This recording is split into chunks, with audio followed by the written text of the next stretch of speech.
Good morning everyone. Today let us begin with the fourth chapter of history, that the Mughal Empire. As we know, in the previous lesson we have studied about the Delhi Sultans or the Delhi Sultanate, who are the important Delhi Sultans, which are the regions they captured and were under their control, and they expanded the territories up to South India or some of the regions of North India also. Okay, vast empire was possessed by the Delhi Sultans. Like that Mughal Empire also was a very large empire in the subcontinent of India. So what is a subcontinent? As we know that now the presently we call as a country India. It was not the same as earlier, because it was all divided into many smaller kingdoms earlier. Later on the Mughal Empire, which was including parts of some of the present day other countries of the neighboring countries of India. Such a vast empire also existed in our country. We know that the ruling is such a large territory of the Indian subcontinent. Indian subcontinent, why do we call this region as Indian subcontinent? Including some part of the Pakistan or Afghanistan and neighboring countries of India. So these large territories of India was known as the Indian subcontinent. So the presently these countries are divided from India, but these all together known as Indian subcontinent. Here ruling of such kind of very large or the vast subcontinent of India was with a diverse culture and people. We know that many different culture people are belonging to different cultures or and traditions are living in our country. It was very extremely difficult task for the rulers to accomplish or combine all these regions together and ruling. We know that very large areas. We have studied that Muhammad Tughlaq, he shifted his capital from Delhi to Daulatabad, or which is in the also known as Devagiri. So he aimed that his idea that he wanted to rule the entire country from the central capital. That's why he shifted to Daulatabad. So here also we know this is very large empire, and it is not easy for the rulers who is ruling from Delhi to look after the or take care of the administration of entire India. So that quite in contrast to their predecessors in the Middle Ages, we know that the Mughals created such kind of a large empire. We know that it seemed possible for a short period of time, not possible for a short period of time. We know that from the latter half of the 16th century, they expanded the kingdom from Agra and Delhi. The Delhi Sultans also ruled from Agra and Delhi, but they expanded, the Mughal rulers expanded their rule from Delhi and Agra to large parts of our country, and even expanded their kingdom out of Delhi or the present day India. When we are comparing, they expanded their kingdoms out of India also. So until the 17th century, they controlled nearly all of the subcontinent, all the regions.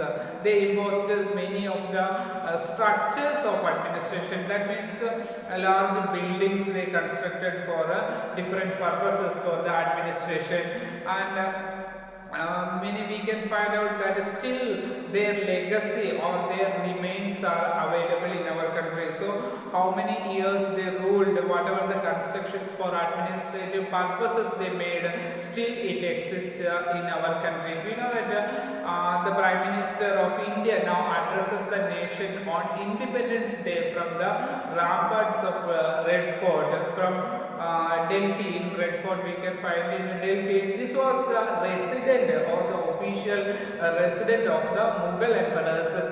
Such kind of large number of buildings and which we call as historical monuments now, or the historical buildings also they constructed, which is still existing without any damages. So how these people, how the Mughals came to our country, who were the people known as Mughals? Mughals were not Indians. Especially they were the descendants of two great lineages of rulers. From two sides, these Mughal rulers who came to India, they had two lineages from their father's side and from mother's side.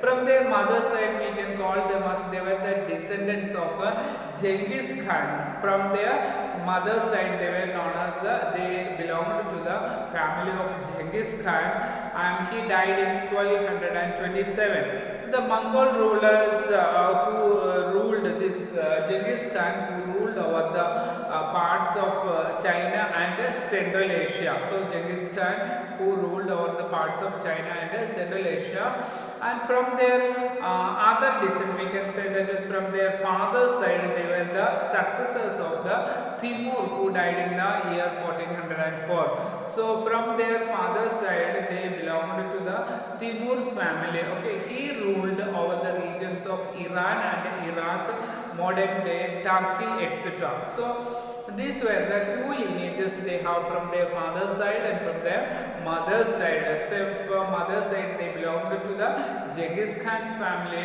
and also from their father's side they belonged to the Timur's family. So here we can find that Mughals did not like to be called Mughal or Mongol, even though the history mentions them as Mughal rulers or the Mughal empire, but they did not like to be called as Mughals.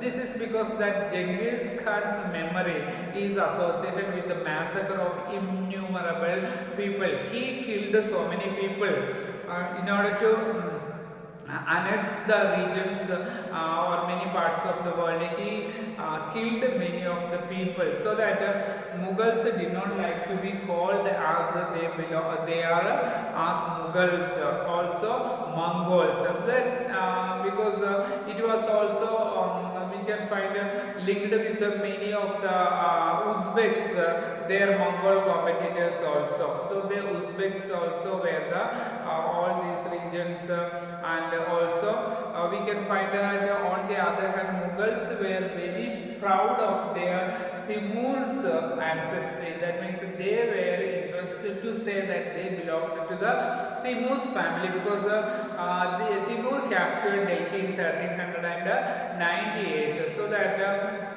they were interested to, they were liked to be known as they belong to the Timur's family. So they also, when these people used to when the new rulers who are becoming the ruler of Mughal Empire, and they used to celebrate their genealogy pictorially. That means when they are crowned, they make the photographs or painting of their crowning ceremony and etc. Each ruler who was getting a picture made of Timur and himself, when they become the ruler of the empire, along with the Timur's picture, they are also making their own picture along with drawing the pictures along with the Timur's photograph, so that we can find from this itself we understand that they liked to be called as Timur's ancestry or Timur's family.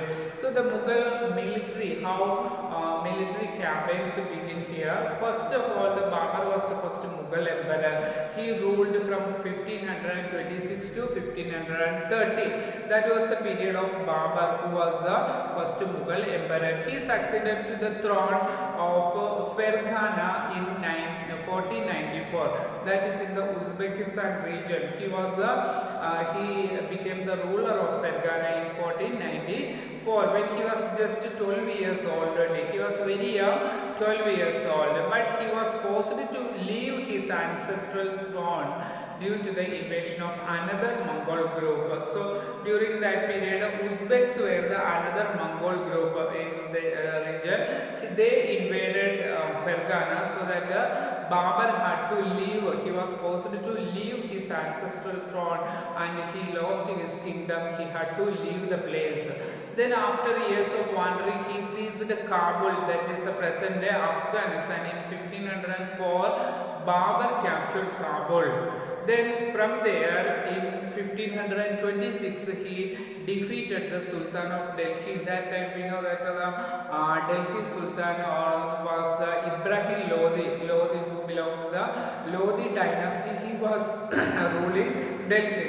from Ibrahim Lodi in 1526. Babur captured Delhi. So that was at the Battle of Panipat. We call it as at the Battle of Panipat. Delhi and Agra was captured by Babur from Ibrahim Lodi in 1526, so that he established Mughal Empire in India. So in the coming this also we will study how the Afghans were also an immediate threat to the Mughal authority that time.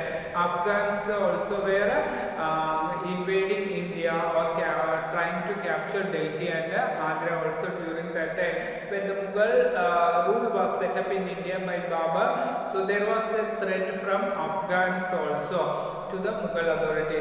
And in this coming lesson, in this chapter, we will study more about how was the Humayun's relationship with the Safavid Iran different from Akbar's, or did the annexation of Golconda and Bijapur in Aurangzeb's reign end hostilities in the Deccan, etc. So many things about the rulers and how their administrative systems, which are the regions they captured, etc. We will study in the coming class. We will study more about the different rulers or prominent rulers or the emperors of Mughal Empire in the next session.